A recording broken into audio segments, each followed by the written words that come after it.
Hello बच्चों, नमस्कार। स्वागत है आपका सक्सेस इन हिंदी अकेडमी। देख बच्चों, हम पढ़ रहे हैं आदिकाल, यानी कि हम आदिकाल से हमने शुरुआत कर रखी है और अब हम पहुंच गए हैं क्रमबद्ध रूप से नाटक में। यानी अब तक का जितना भी पाठ्यक्रम हमने संपूर्ण कर लिया है, आदिकाल से लेकर नाटक में आ गए। आज हम पढ़ेंगे नाटक। अब ये मत पूछना कि मैम ये किस परीक्षा में आएगा, क्योंकि ये आपके लिए सामान्य पाठ्यक्रम है। यानी किसी भी राज्य या केंद्र की परीक्षा की तैयारी कर रहे सभी के लिए वीडियो महत्वपूर्ण रहने वाली है, क्योंकि मैंने वही पाठ्यक्रम उठाया है सबसे पहले जो सामान्य है, जो सभी परीक्षाओं में पूछा जाता है। अब अगर आप पहली बार चैनल पर आए तो आपकी जानकारी के लिए मैं बता दूं कि हम संपूर्ण हिंदी साहित्य, संपूर्ण व्याकरण और संपूर्ण एनसीईआरटी निःशुल्क रूप से कर रहे हैं, यानी निःशुल्क रूप से करवा रही हूँ। टेलीग्राम ग्रुप से अवश्य जुड़े। टेलीग्राम ग्रुप का लिंक बिल्कुल निःशुल्क है। इसके साथ इन प्रश्नों की पीडीएफ भी प्राप्त कर सकते हैं निःशुल्क रूप से, क्योंकि मैंने ये देखा कि बहुत से बच्चे ऐसे हैं जो कि पेड कोर्स नहीं ले सकते हैं, तो मैंने उन बच्चों के हित को ध्यान में रखते हुए अब आपको पीडीएफ भी दूंगी। लेकिन मुझे आपसे एक शिकायत है कि आप क्या कि जितने लोग वीडियो को देखते हो उतने लाइक नहीं करते हो। भैया आपके कुछ पैसे नहीं लगते हैं, मैं इतनी मेहनत करती हूँ वो भी निस्वार्थ भाव से, आपसे कोई संपूर्ण नहीं तो कहीं से वीडियो उठा के इधर दूर कर सकते हैं, लेकिन फिर भी मैं नहीं करती हूँ, क्योंकि मुझे चाहिए कि ज़्यादा से ज़्यादा बच्चे सफल हों। तो इसलिए आपके एक लाइक तो आपका बनता ही बनता है, जितनी देखते हो उतने लाइक कर दिया करो, ठीक है। मुझे बार बार कहने की आवश्यकता नहीं पड़ेगी, बहुत समय हो रहा है और मैं चाहती हूँ कि कम समय में आपको ज़्यादा से ज़्यादा तैयारी करवा सकूँ। अब देखना, नहुस नाटक के रचयिता कौन है बेटा? गोपाल चंद्र गिरिधर दास। और ये गोपाल चंद्र गिरिधर दास है, ये क्या है? भारतेंदु हरिश्चंद्र के पिता है। तो इन्होंने हिंदी का प्रथम मौलिक नाटक किसे माना? नहुस को माना है, नहुस को ही माना है। और नहुस का समय रहेगा 1857, यानी 1857 की क्रांति के समय नहुस नाटक लिखा जा रहा था। किसके? गोपाल चंद्र गिरिधर दास के द्वारा। और इसे हिंदी का प्रथम मौलिक नाटक किसने माना? भारतेंदु हरिश्चंद्र ने, ठीक है। अब आगे चलते हैं।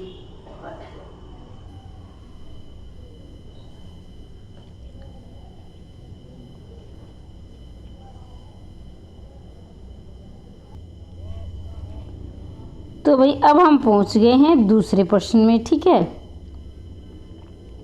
इसका आपका रहेगा, ये दूसरा आपका प्रश्न है, मिलान वाला प्रश्न है, ठीक है। और जो मिलान वाले प्रश्न है उसमें क्या फ़ायदा होता है? एक तो ये होता है कि आपके एक प्रश्न में आपके 4 प्रश्न तैयार हो रहे हैं, ऊपर से आपको एक भी आ रहा है तो फिर आप उसको फिर तैयारी कर सकते हो उसकी, ठीक है। मतलब आपको एक भी आ रहा है तो उसको आप ठीक कर सकते हो। तो देखना, इसका मिलान करके मैं आपको बता देती हूँ। पहला रहेगा आपका आनंद रघुनंदन। तो आनंद रघुनंदन है विश्वनाथ का।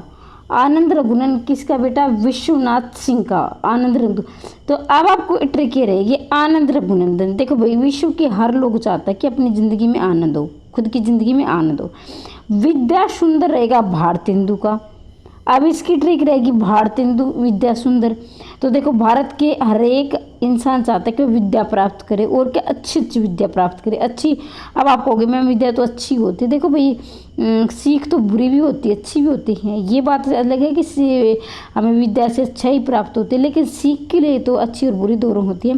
तो विद्या सुंदर भारत का हर एक लोग विद्या प्राप्त करना चाहता है। तप्ता संवरण, तप्ता संवरण के लेंगे श्रीनिवास दास। एक मिनट, तप्ता संवरण के श्रीनिवास दास। और जानकी मंगल रहेंगे शीतला प्रसाद त्रिपाठी। तो इस प्रकार से आपका उत्तर हो जाएगा बी आएगा ये, ठीक है। अब आगे बढ़ते हैं प्रश्न नंबर 3 में, ठीक है। राष्ट्रभक्ति, भारतेंदु का राष्ट्रभक्ति परक नाटक है विस्मय विस्मोदम। राष्ट्रभक्ति परक, ये पहले तो ये बात है कि इसमें प्रश्न में आपके 2 प्रश्न बन रहे हैं। सबसे पहला प्रश्न रहेगा विषय विस्मोदम। विषय विस्मोदम किसका नाटक है? तो आपका उत्तर रहेगा ये नाटक किसका है? ये भारतेंदु का है। दूसरा प्रश्न बनेगा, दूसरा तो ये बन रहा है जो आपके सामने है, भारतेंदु का राष्ट्रभक्ति परक नाटक है तो विस्मय विस्मोदम। यहाँ 2 प्रकार के प्रश्न बनेंगे। पहला तो भारतेंदु का नाटक कौन सा है? विस्मय विस्मोदम। किसका नाटक है? विस्मय विस्मोदम। और किस प्रकार का है? राष्ट्रभक्ति फर्क है। तो ये उम्मीद करती हूँ कि आपको समझ में आया होगा। चंद्रावली को भारतेंदु की आत्मा का प्रतिरूप किसने कहा है? थोड़ा जूम कर लेती हूँ तो आपको अच्छी प्रकार से दिखाई दे जाए। चंद्रावली को भारतेंदु की आत्मा का प्रतिरूप किसने माना? डॉक्टर रामविलास शर्मा ने। चंद्रावली को भारतेंदु की आत्मा का प्रतिरूप है। अब यहाँ से भी 2 प्रश्न बनेंगे। चंद्रावली नाटक किसका है? भारतेंदु की आत्मा का, मतलब माफ़ कीजिए, चंद्रावली नाटक किसका है? भारतेंदु का है। चंद्रावली किसका है? भारतेंदु का है।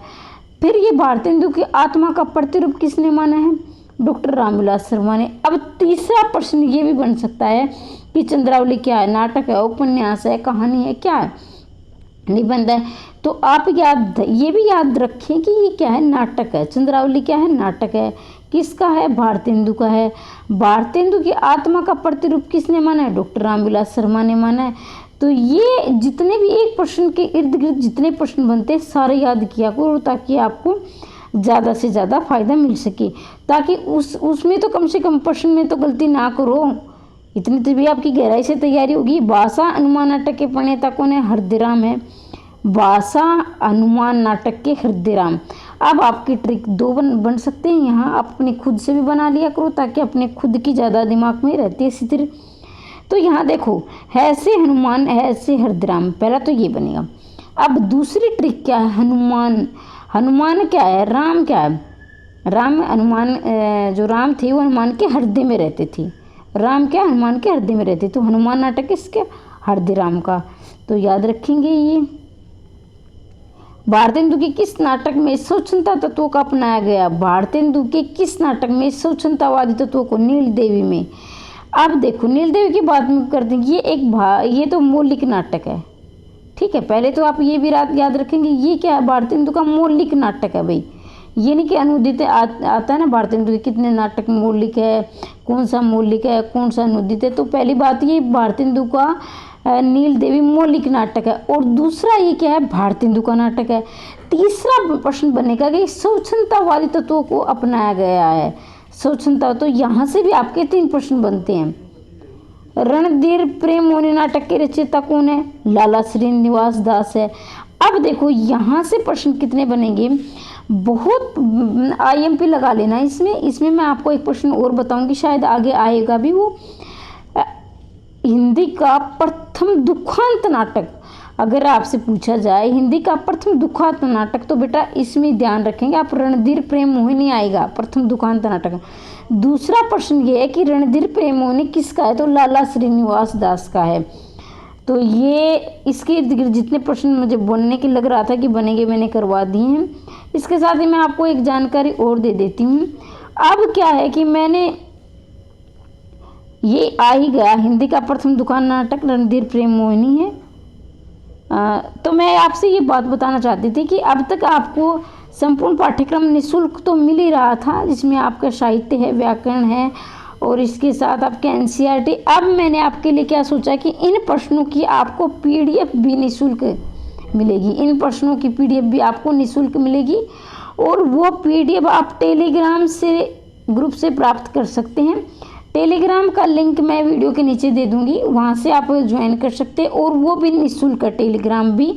वहाँ से आपको इन प्रश्नों की PDF भी प्राप्त कर सकते हैं। तो मैं चाहती हूँ कि ज़्यादा से ज़्यादा जो ऐसे बच्चे हैं जो PDF यानी पेड कोर्स नहीं पढ़ सकते, उनके ज़्यादा से ज़्यादा बच्चों का भी कैरियर बन सके, फ़ायदा हो सके उनकी तैयारी।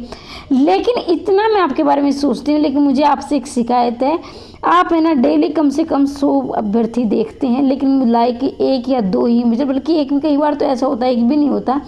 तो कम से कम जितना देखे उतना लाइक तो कर दिया करो। मैं आपके लिए अपने 4 घंटे दे रही हूँ आपको एक वीडियो के लिए, तो इतना तो बनता है ना आपका। और मैं अब PDF भी मिलेगी आपको, ऐसे तो ऐसी सुविधा आपको पेड क्लास में मिलती है, लेकिन मैं आपको निःशुल्क दे रही हूँ। पर भी आप पता नहीं क्यों लाइक करने में कंजूसी करते हो, जिसमें आपके पैसे भी नहीं लगते, समय भी 1 सेकंड का लगता है, 1 सेकंड से भी कम, 1 ही पल का लगा लीजिए आप, फिर भी पता नहीं क्या। हिंदी का प्रथम अभिनीत नाटक, देखो भाई, हिंदी का प्रथम अभिनीत नाटक है जानकी मंगल। इसको आप IMP लगा लेना। वैसे तो सारे प्रश्न महत्वपूर्ण है, या तो पिछली परीक्षाओं में पूछे हुए प्रश्न है या फिर आने की संभावना है। कोई प्रश्न ऐसा नहीं है जिसका आपका समय व्यर्थ हो रहा हो। लेकिन यहाँ देखिए प्रश्न ये आईएमपी क्योंकि मैंने इसको पहले कर रखा है, इसलिए किया है कि ये बार बार में परीक्षा में पूछा गया है। हिंदी का प्रथम अभिनीत नाटक है जानकी मंगल। और बच्चों ये शीतला प्रसाद त्रिपाठी का ये नाटक है, शीतला प्रसाद त्रिपाठी का। ये भी पूछ लिया जा सकता है कि शीतला प्रसाद त्रिपाठी का कौन सा नाटक है, जानकी मंगल पहला अभिनीत नाटक है। अब ये है कि प्रश्न ये कि भारतेंदु ने किस नाटक में जो अभिनय किया था और किसका किया था, लक्ष्मण का अभिनय किया था। जानकी मंगल में ही भारतेंदु ने अभिनय किया था, लक्ष्मण की भूमिका निभाई थी। और ये शीतला प्रसाद त्रिपाठी का प्रथम अभिनीत नाटक है। देखो इतनी जानकारी दे रही हूँ फिर भी आप लाइक नहीं करते हो। कवि भारतेंदु नाटक के लेखक है, कवि भारतेंदु नाटक के लक्ष्मी नारायण मिश्र, लक्ष्मी नारायण मिश्र कवि भारतेंदु। इसके साथ ही आप प्रश्न ये नोट करेंगे, इसको समस्या उठाने वाला जो वर्तमान में जो समस्या उठाने वाला लेखक कहा गया है। लक्ष्मी नारायण मिश्र को जो समस्या उठाई है इन्होंने, जो आधुनिक जो समस्याएं थी। गुण सिंधु भारतेंदु किस नाटक का प्रमुख पात्र, विद्या सुंदर। गुण सिंधु भारतेंदु किस नाटक का पात्र बच्चों, तो ये है विद्या सुंदर का। ठीक है, अब आगे बढ़ते हैं। भारतेंदु किस नाटक में तत्कालीन यथार्थ चित्रण, तत्कालीन काशी का यथार्थ चित्रण किया गया है। यानी भारतेंदु के किस नाटक में तत्कालीन काशी का यथार्थ चित्रण किया गया है। तो बच्चों आप याद रखेंगे ये प्रेम जोगिनी में किया गया है। किस में किया गया है, प्रेम जोगिनी में किया गया है। ठीक है, भारतेंदु का ऐतिहासिक नाटक है। ऐतिहासिक का मतलब होता है कि इतिहास पर लिखा हुआ, यानी कुछ में ऐतिहासिक कुछ घटनाएं होंगी उस पर लिखा हुआ नाटक है।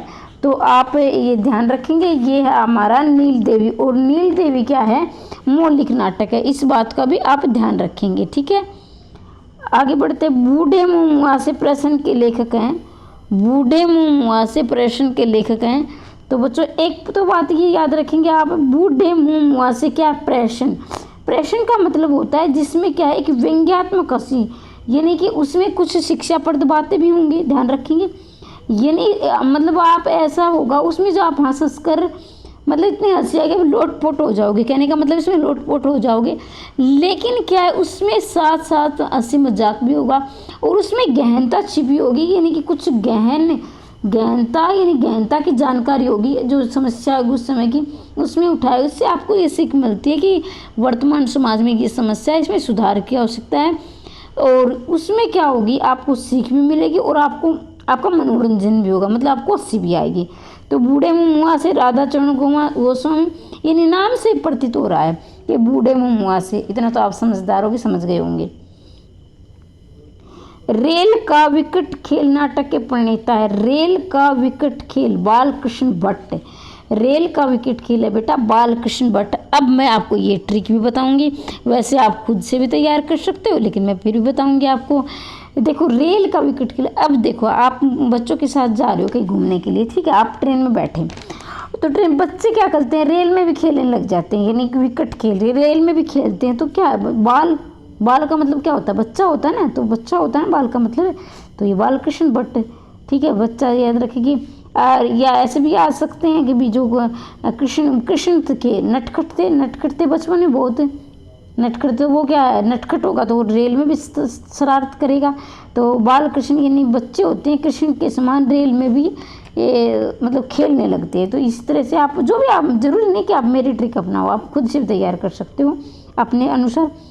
आईएमपी बहुत महत्वपूर्ण प्रश्न बेटा, ये पक्का पेपर में आपको देखने को मिलेगा, बार बार पूछा गया है।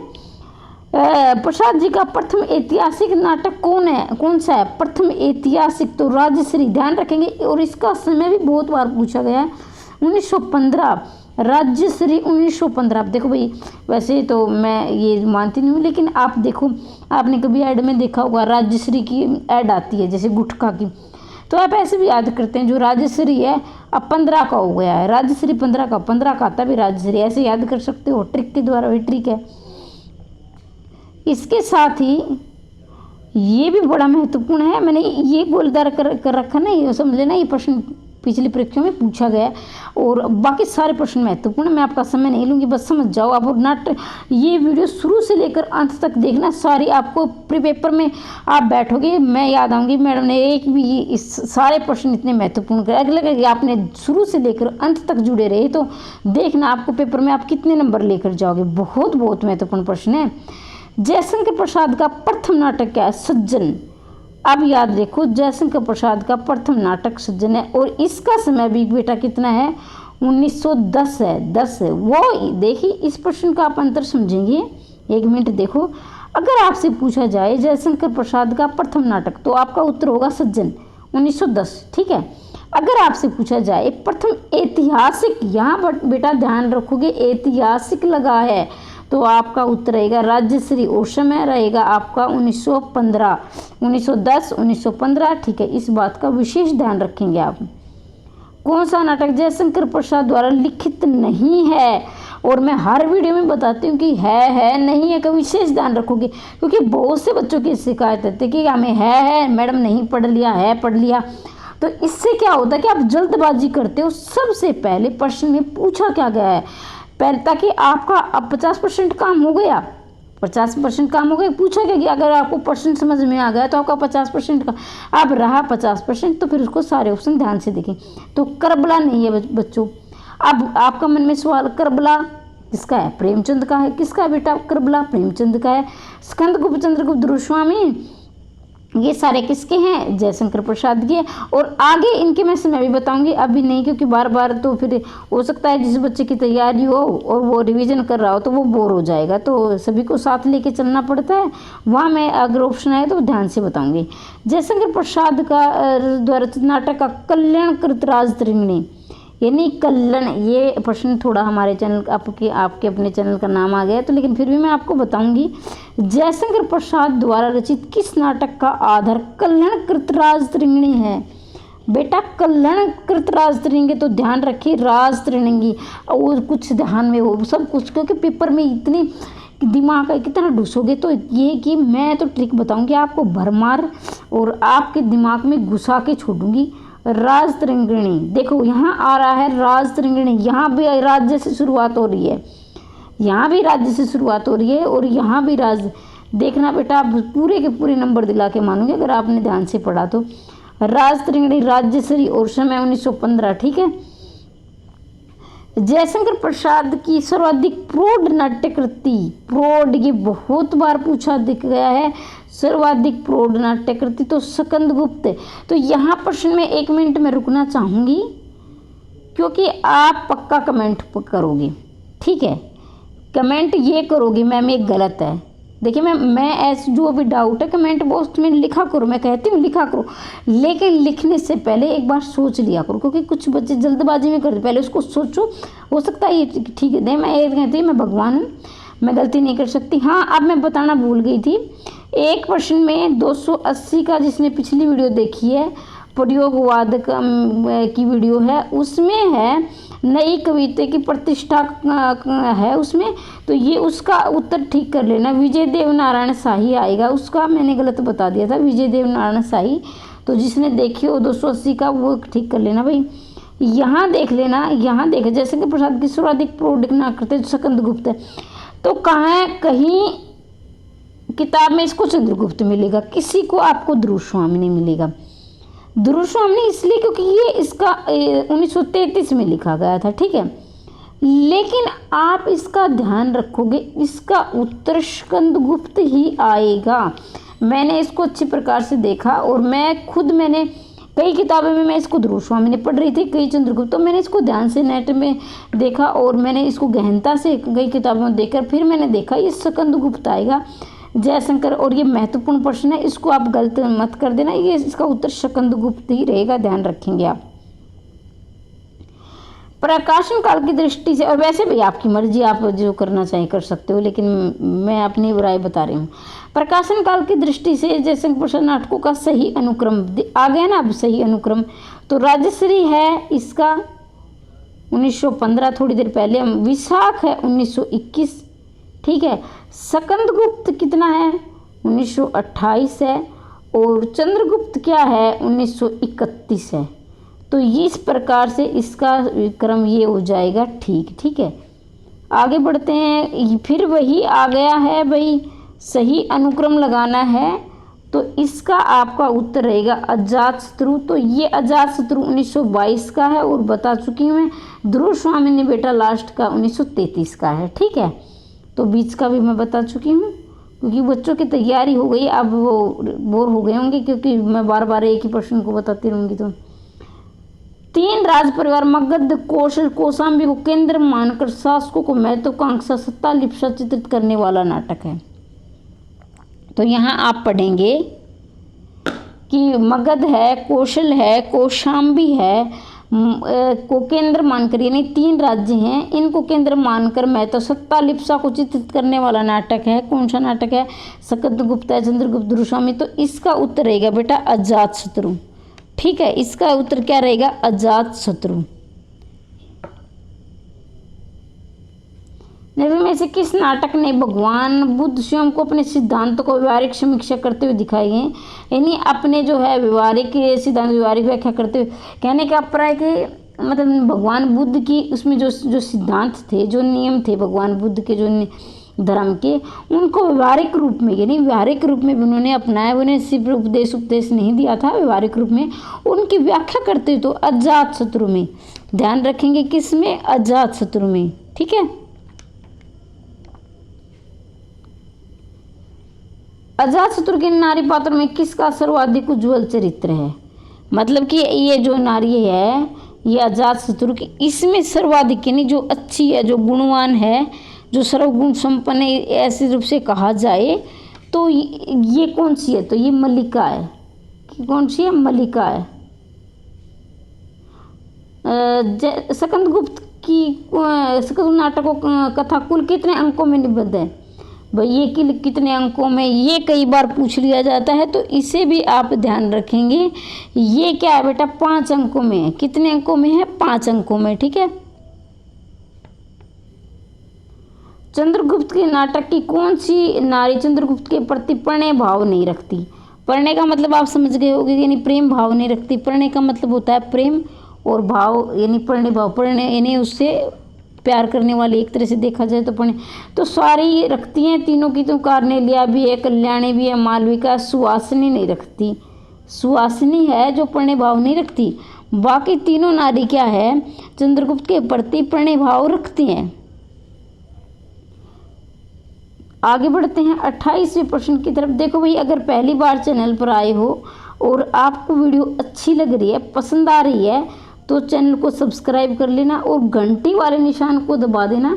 और जब आपको आल लिखा हुआ मिलेगा, आल को जब आप दबाओगे और तो जब भी मैं वीडियो डालूंगी आप तक नोटिफिकेशन पहुंच जाएगा। ठीक है, तो इसी तरह से मैं आपको संपूर्ण पाठ्यक्रम करवाऊंगी। डेली आपको वीडियो मिलेगी और अच्छे वाले प्रश्नों की मिलेगी, जो बार बार परीक्षा में पूछे गए हैं। आपका ज़्यादा समय खराब नहीं करूंगी, क्योंकि मुझे पता है समय की कीमत कितनी है। चंद्रगुप्त नाटक की नायिका कौन है? चंद्रगुप्त नाटक की, और भैया मुख्य नायिका है कार्नेलिया है चंद्रगुप्त नाटक की नायिका। जयशंकर प्रसाद, ये प्रसाद जी आ जाए ना तो समझ लेना, कहीं कंफ्यूज हो कि कौन आ गया। तो जयशंकर प्रसाद, ये इनका जो है थोड़ा अधूरा नाम दे देते, कई बार उपनाम दे देते हैं। प्रसाद ये किस नाटक में स्वाधीनता के लिए संघर्ष किंतु अंतर्कलह से जर्जित भारत का चित्रण हुआ है? इसका मतलब है स्वाधीनता यानी अपनी आज़ादी के लिए संघर्ष किया जा रहा है, किंतु अंतर्कलह जर्जित, यानी कि आपको पता है कि अंतर्कलह यानी देश आज़ादी तो चाह रहा था, यानी इस नाटक में स्वाधीन, ये आज़ादी तो चाह रहा है, यानी इस नाटक में आज़ादी तो चाह रहा है, लेकिन अंतर्कलह यानी मैं अपने घर ही घर में क्लेश हो रही है। जो जैसे कि आप में हमारा देश आज़ाद हुआ था, उदाहरण के लिए बता रही हूँ, जैसे हमारा देश आज़ाद हुआ था उसमें क्या है, कुछ गद्दार ऐसे थे तो जो गद्दारी करे थे अपने खुद के देश के साथ, अपने छोटे से स्वार्थ के लिए। तो उसी प्रकार से ये नाटक में स्वाधीनता दिखाई गई, संघर्ष कर रहे हैं, लेकिन क्या है अंतर्कलह, लेकिन अंदर ही अंदर द्वंद्व भी है, झगड़ा भी हो रहा है। तो ये चंद्रगुप्त नाटक में दिखाया गया है। हिमाद्री तुंग संग से निबुद्ध शुद्ध भारती, सब प्रवार समझोरा स्वतंत्रता पुकारती, अमरते वीर पुत्र हो दृढ़ प्रतिज्ञ सोच लो, प्रशस्त पुण्य पंथ बड़े चलो बड़े चलो। तो भाई ये बढ़े चलो तुमने बचपन में धीर तुम बढ़े चलो वीर तुम बढ़े चलो वो आपने पढ़ा होगा। चंद्रगुप्त बड़ी अच्छी पोएम थी हिमाद्रि तुंग सुरंग से। तो ये क्या है कि एक अभी तो तुम्हारा ऑब्जेक्टिव हो रहा है, सब्जेक्टिव है, तब ध्यान से देख लेना। अब आप वीर तुम बड़े चलो चलो चलो चलो देखो चलो चलो चलो चलो में च आ रहा है लास्ट में, यहाँ चंद्रगुप्त को पकड़ लो आप, ठीक है। च है, इसको चंद्रगुप्त को पढ़ो, चलो चलो चंद्रगुप्त देखो यहाँ आ रहा है, तो ये समझ गए होगे आप, ठीक है। प्रसाद किस नाट्य कृति में आर्य अनार्य के भेदभाव चित्रण हुआ है? आर्य और अनार्य जन्मेजय का नागिग। और ये देखना इस प्रकार के प्रश्न होना किस नाटक में, तो ज़्यादातर क्या होता है कि चारों ही ऑप्शन उसी के होते हैं, उसी लेखक के होते हैं, ठीक है। मैं कभी नहीं बोलूँगी कभी सिर्फ कविता, कभी कविता करता है उसको बोलते हैं, तो यहाँ मैं लेखक बोलूँगी। तो लेखक में क्या है, सब कुछ आ जाता है, यानी जो भी लिखने वाला निबंध है, नाटक, उपन्यास है। प्रसाद जी किस नाटक कृति में आर्य नारी भेदभाव का चित्रण हुआ है? तो जन्मेजय का नागिग में हुआ है भाई आर्य नारी का भेदभाव चित्रण। सज्जन भी इन्हीं का है, राजश्री भी इन्हीं का, एक घूट भी इन्हीं का, यानी सारे ही जो रचनाएं हैं इन्हीं की है। प्रसाद के किस नाटक का कथानक बोधों के पतन का कारण बना? बोधों के पतन प्रसाद का किस नाटक से? तो ये भी बहुत बार परीक्षा में पूछा गया, इसे भी आप याद रखेंगे। बोधों के पतन का कारण बना है विशाख। विशाख का समय क्या है भाई, बताइए विशाख का समय क्या है? विशाख का समय रहेगा आपका 1921। क्या रहेगा विशाख का समय? 1921, ठीक है। प्रसाद किस नाटक में जयचंद काल का चित्रण हुआ है? प्रसाद किस नाटक में जयचंद काल का चित्रण हुआ है? तो जयचंद के काल के यानी प्रायश्चित। प्रायश्चित का मतलब होता है पश्चाताप करना, यानी कि कोई किसी से कोई गलती हो जाए, कोई भूल हो जाए, तो बाद में क्या प्रायश्चित किया जाता है, पश्चाताप किया जाता है। तो किस नाटक में जयचंद काल में जो जयचंद का जो इसमें जीवन चित्रण दिया गया है, इसमें प्रसाद में दिया गया है, यानी प्रायश्चित में दिया गया। आहे वेदना में मिली विदाई गीत किस नाटक में है? आहे वेदना में मिली विदाई शकंदगुप्त। हाय वेदना में मिले, बहुत बार ये पंक्तियाँ आई हैं, बड़ी महत्वपूर्ण है, अच्छी प्रकार से याद कर लेंगे। बार बार कहने की आवश्यकता नहीं है कि प्रश्न कितने महत्वपूर्ण है। वैसे आप काफ़ी समझदार हो, अब तक आप स्टेट पास करके और भी बहुत एग्जाम निकाले हैं, तो आपको प्रश्न के लेवल का देखते ही पता चल जाता है। किस नाटक का कथानक यूनानियों के आक्रमण काल से संबंध है? यूनानियों के आक्रमण, देखो भाई चंद्रगुप्त नाटक को आप अच्छी प्रकार से पढ़ लेना। मैं ये तो नहीं कहूँगी पूरा आप नाटक पढ़ने बैठ जाना, इतना तो समय नहीं है, लेकिन इसके इर्द गिर्द जितने प्रश्न बनते हैं ना वो पक्का कर लेना बेटा, ठीक है। जयशंकर प्रसाद की अंतिम नाट्य रचना है, अंतिम नाट्य रचना पूछे गया है, ध्रुव स्वामिनी है। और ध्रुव स्वामिनी का समय याद करेंगे 1933 से।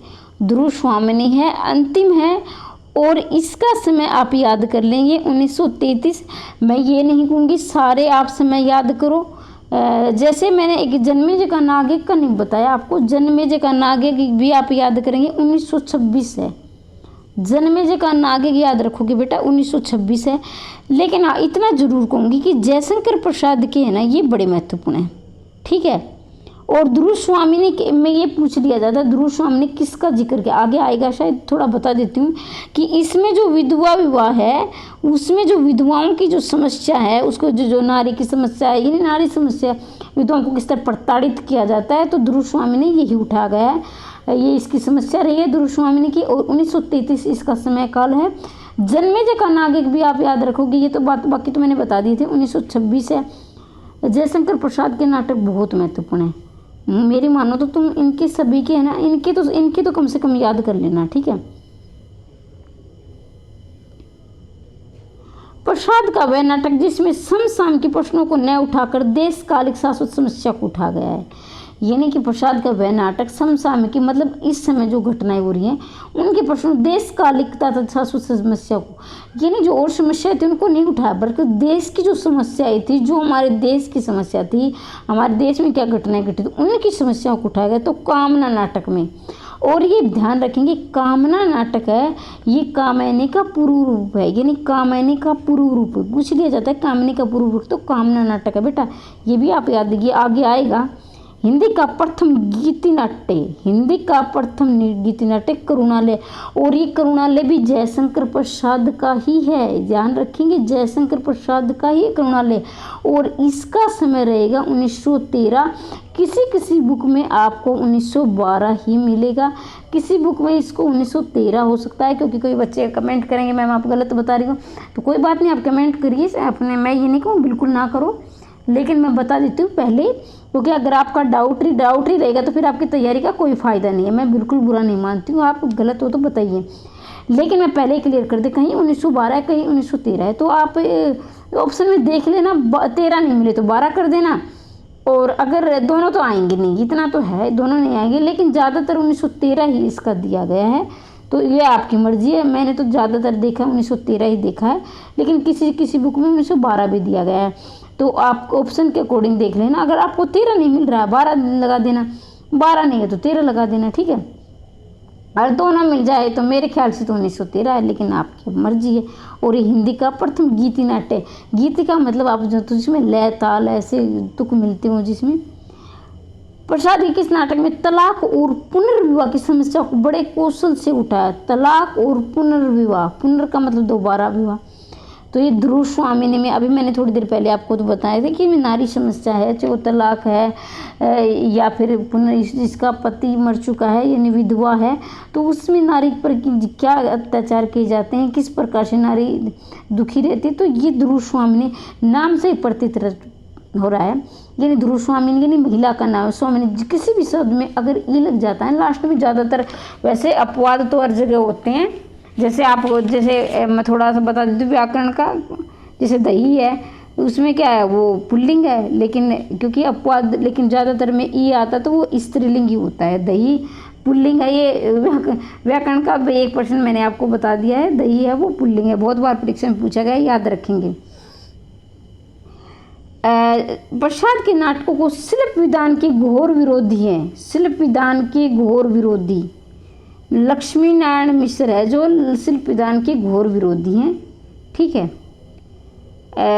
देखो अब इस प्रश्न के लिए मैं थोड़ा सा बता देती हूँ, यानी प्रसाद के कुछ कहा गया है ना कि प्रसाद के नाटक ऐसे हैं जो उनको रंगमंच पर दिखाई नहीं दिया जा सकता है, तो इस प्रकार से इनके नाटकों का बहुत विरोध है। एक तो क्या है कि इनमें पात्र ज़्यादा हैं, ठीक है।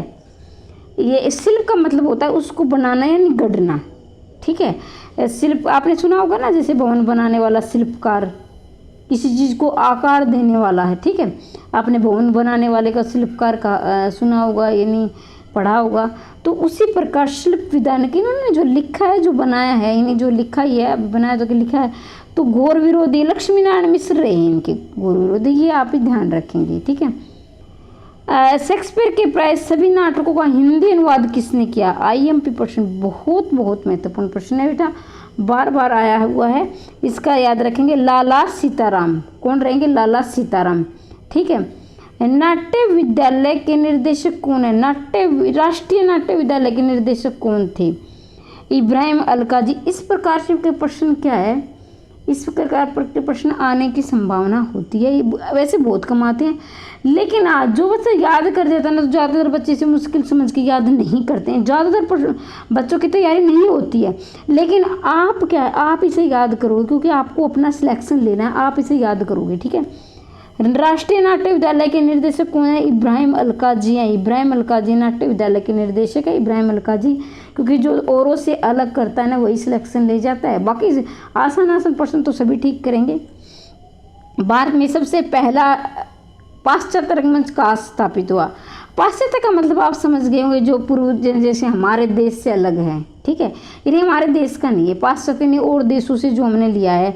तो पहला पूछा गया है पाश्चात्य रंगमंच, तो बंगाल भारत का पहला पाश्चात्य, यानी हमारे देश के रंगमंच नहीं, मैंने उसकी मतलब परिपाटी अपनाई है दूसरे देशों की, तो बंगाल ने अपनाई है, इस बात का आप ध्यान रखोगे, बंगाल में अपनाई गई है। काशी नेशनल थिएटर नाट्य सभा कानपुर हिंदी रंगमंच की स्थापना का प्रेरक व्यक्तित्व? काशी नेशनल थिएटर आर्य नाट्य हिंदी रंगमंच स्थापना का प्रेरक भारतेंदु है। काशी नेशनल थिएटर, एक तो प्रश्न ये याद रखें, काशी नेशनल थिएटर, फिर है प्रयाग में आर्य नाट्य सभा, और कानपुर में हिंदी रंगमंच, तीन भाग हैं इसके, काशी में नेशनल थिएटर, प्रयाग में आर्य नाट्य सभा। कानपुर में हिंदी रस्म स्थापना का प्रेरक कौन है? भारतेंदु हरिश्चंद्र। तो देखो भारतेंदु हरिश्चंद्र ने ज़्यादातर जो काम किया, जो पत्रिकाएं वो काशी में की है। तो आप इसी तरह से याद रखो कि देखो बच्चों, कुछ लॉजिक से भी होते हैं, कुछ लॉजिक से भी आप प्रश्नों को ठीक कर सकते हैं। ये है कि जो आप उन्होंने देखना कि ज़्यादातर कार्य किसने, भारतेंदु ने कहाँ किया? काशी में किया है, तो इसलिए काशी भारतेंदु हरिश्चंद्र इसका उत्तर आएगा। ठीक है।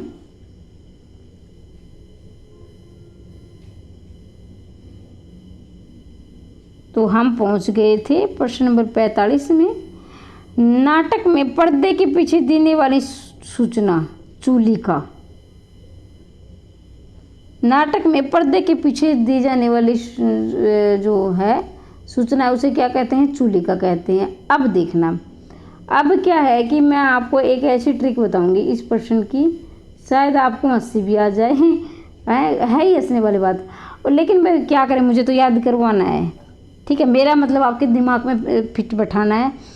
क्या कि आपने गांव में सुना होगा कि मतलब कि जो औरतें होती हैं वो, देखो भाई मैं सभी की औरतों के लिए नहीं करी, कुछ औरतें ऐसी होती हैं जिनकी आदत होती है किसी का मतलब दूसरे के घर की चर्चा करना।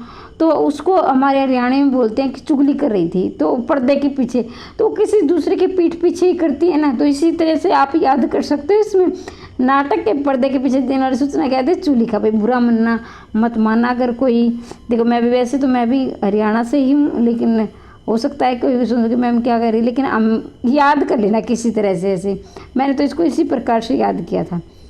बीती या भावी घटनाओं को सूचना देने वाला कहलाता है।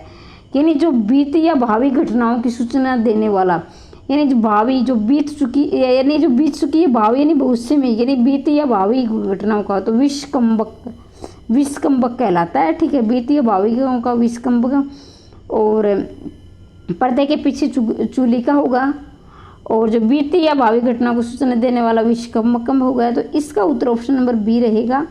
वह कथांश यानी कथा मतलब ही, कथांश का मतलब होता है कथा प्लस में अंश से जुड़ा है ये, यानी कथा का छोटा भाग, यानी कथा का एक भाग, कहानी या कथा का, जिसे कोई पात्र अपने आप इस ढंग से कहता है जिसे कोई पात्र दूसरा न सुने। स्वगत। तो बच्चों देखो, स्व मतलब अपना, गत यानी अपने आप में, यानी कि देखो कई बार आपने देखा होगा कि एक व्यक्ति दूसरे व्यक्ति के कान में, यानी एक दूसरे के कान में सुना रहा होता है, कोई तीसरा सुन रहा होता है, तो अपने मतलब कि तो वो गुरगुरैया हो सकता है। इसको आप ऐसा ना समझे, तो इसको ये भी जिस तरह के ये इसको आप ऐसा ना समझे, ये तो अलग है। मैं आपको एक बता रही हूँ, जैसे क्या होता है कि आप किसी से नाराज़ हो जाते हैं। ठीक है, इसी का उदाहरण से आप अच्छी प्रकार से समझेंगे। तो क्या किया आप, कई बार क्या होता है कि आप चाहते भी नहीं कि कुछ झगड़ा हो जाए हमारे बीच, लेकिन आपका मन है कि आप अंदर से इतने दुखी है कि आप उस बात को अंदर रख भी नहीं पा रहे, यानी नहीं तो आप अंदर रख पा रहे हो और नहीं आप बिल्कुल स्पष्ट रूप से कह रहे क्योंकि आपके अंदर में मन में ये अगर मैं इससे कहूँगा तो ये गुस्सा होगा, फिर झगड़ा हो जाएगा। तो कई बार क्या होता है कि आप मन में बड़बड़ाते तो ये नहीं, तो उसने क्या बोला वो कहेगा क्या, तो आपने कुछ नहीं, यानी आपने कह भी दिया। और कई बार क्या होता है कि वो पात्र सुन भी लेता है थोड़ा बहुत, यानी पूरी तरह थोड़ा बहुत सुन भी लेता है, वो समझ भी लेता है, लेकिन फिर क्या कह रहे थे आपने, तो आप कहोगे नहीं कुछ नहीं, यानी आपने कह भी दिया और धीरे से कह दिया, और यानी स्वगत अपने आप में कह दिया, स्वगत मन में बड़बड़ा दिया। ठीक है, स्वगत। तो अब समझ गए होंगे। नेशनल स्कूल ऑफ ड्रामा का संचालक कौन है? Brajmohan. National school of drama का संचालक रहेगा बेटा Brajmohan. National school of drama Brajmohan. ठीक है, आप याद कर सकते हो कि जो मोहन है, यानी आप श्री कृष्ण से भी, वैसे तो श्री कृष्ण से बहुत से नाम आ सकते हैं, लेकिन फिर भी आप मोहन, ड्रामा कौन करता था? मोहन। असुर सुंदरी नाटक का प्रणेता कौन है? असुर सुंदरी नाटक का प्रणेता उदय शंकर भट्ट। कौन है? उदय शंकर भट्ट। लक्ष्मी नारायण नाटकों का सही अनुक्रम क्या है? तो ऑप्शन नंबर बी, सन्यासी, राजयोग, सिंदूर की होली, चक्रव्यूह। तो ये आपके रहेंगे। तो मैं थोड़ा देखती हूँ, चलिए 1-2 प्रश्न और कर लेते हैं। लक्ष्मी नारायण किस नाटक में सिकंदर को कुटिल विजेता के रूप में चित्रित किया गया? वित्तता की लहरें। लक्ष्मी नारायण मिश्र के किस नाटक में सिकंदर को कुटिल विजय। तो यहाँ से आपके 2 प्रश्न बनेंगे। पहला प्रश्न ये बनेगा कि लक्ष्मी नारायण मिश्र का नाटक कौन सा, वितस्ता। वितस्ता किसका नाटक है, लक्ष्मी नारायण मिश्र का, और उसमें सिकंदर को कुटिल विजेता के रूप में दिखाया गया। किसमें, वितस्ता की लहरें में। लक्ष्मी नारायण मिश्र का है वितस्ता की लहरें, और क्या है इसको कुटिल विजेता। मुसलमानों की राष्ट्रीय भावना को चित्रित करने वाला शेरशाह। भाई शेरशाह मुसलमानों की राष्ट्रीय भावना को चित्रित करने वाला शेरशाह नाटक है। तो भाई आज के लिए हम इतना ही करते हैं, मिलते हैं नेक्स्ट वीडियो में। और ज़्यादा से ज़्यादा शेयर कर दिया करो, लाइक बहुत कम करते हो, लाइक कर दिया करो। और इसी प्रकार से क्रमबद्ध आपको क्लास मिलती रहेगी। चैनल को सब्सक्राइब कर लेना, वीडियो को लाइक कर देना और शेयर कर देना।